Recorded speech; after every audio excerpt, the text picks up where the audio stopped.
જો તમને બાળપણના દિવસો યાદ ન હોય તો જુઓ કે કઈ રીતે માંજાથી રંગીને તૈયાર થાય છે દોરી।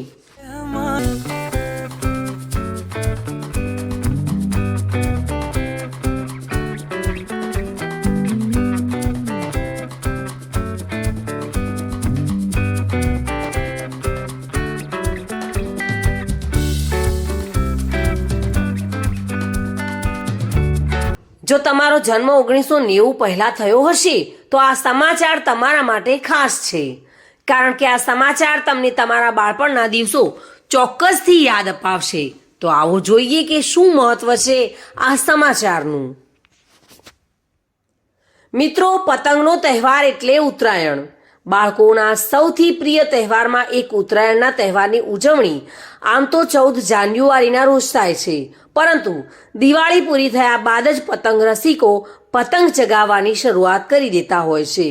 એટલે ગુજરાતમાં ઉત્તરાયણનો તહેવાર એક સિઝન રૂપે ઉજવાય છે। સમય જતાં બધું જ બદલાતું હોય છે, તેમ ઉત્તરાયણના તહેવારમાં પણ સમયની સાથે સાથે પરિવર્તન જોવા મળી રહ્યું છે। અત્યારે મોટા ભાગના પતંગ રસિકો રેડીમેડ અથવા તો ચાઇનીઝ દોરીની ખરીદી કરતા હોય છે, પરંતુ વર્ષો પહેલા પતંગ માટે વપરાતી દોરી જાતે તૈયાર કરવામાં આવતી હતી અને તેના માટે કાચી દોરીને માંજાથી રંગીને તૈયાર કરવામાં આવતી હતી। આજે લગભગ દોરી રંગનાર નામ શેષ થવાની કગાર પર પહોંચી ગયા છે, પરંતુ ડીસામાં આજે પણ છેલ્લા 60 વર્ષથી દોરી રંગનાર ચંપક પતંગ ઘર ચાલુ છે। આજે અહીં પહેલા જેવી ભીડ નથી રહી, કારણ કે હવે લોકો દોરી રંગાવા આવતા નથી અને બજારમાં પણ તૈયાર અને ચાઇનીઝ દોરી સરળતાથી મળી રહે છે।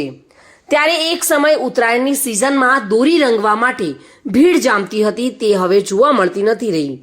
દોરી રંગવા માટે સૌથી પહેલા શાની જરૂર પડે છે અને દોરી કઈ રીતે તૈયાર કરવામાં આવે છે તેની માહિતી કમલેશભાઈ કંસારાએ ટુડે ન્યૂઝના માધ્યમથી આપી હતી। શું કહી રહ્યા છે તેઓ, આવો જાણીશું।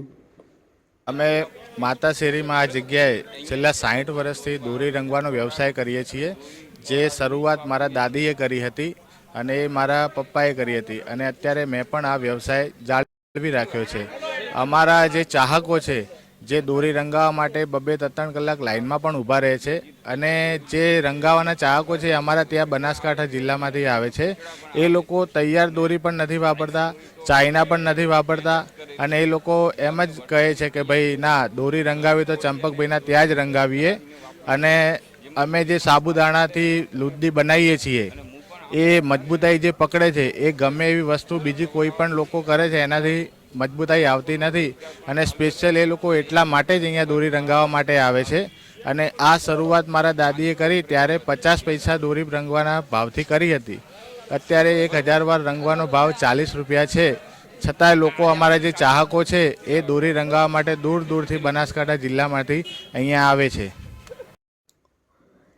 ત્યારે પતંગ અને દોરી બજારમાં પણ સરળતાથી મળે છે, જેના લીધે દોરી રંગનાર કારીગરો પણ બેરોજગાર થવા માંડ્યા છે। ત્યારે લોકોએ પણ પર્યાવરણ માટે ખતરનાક માનવામાં આવતી ચાઇનીઝ દોરીના બદલે જાતે રંગાયેલી દોરીનો ઉપયોગ કરવો જોઈએ તેવી અપીલ માંજા રસિકે ટુડે ન્યૂઝના માધ્યમથી કરી હતી। હું છેલ્લા 20 વર્ષથી દોરી પવરાવીને જ વાપરું છું। તૈયાર દોરીમાં ઘણીવાર ખૂંચડા પણ આવે છે અને દોરી ઓછી પણ આવે છે અને ચાઇના દોરી તો ગવર્મેન્ટે બેન જ કરેલી છે, એટલે દોરી પવરાવેલી વાપરવામાં દોરી પણ પૂરી મળે અને સંતોષકારક મળે અને આ લોકોનો મધ્યમ વર્ગ માટે આ રોજગાર પણ આમનો ચાલ્યો રહે, એટલા માટે હું છેલ્લા 20 વર્ષથી દોરી પવરાવીને જ વાપરું છું। Reena Parmar, today news, Gujarati.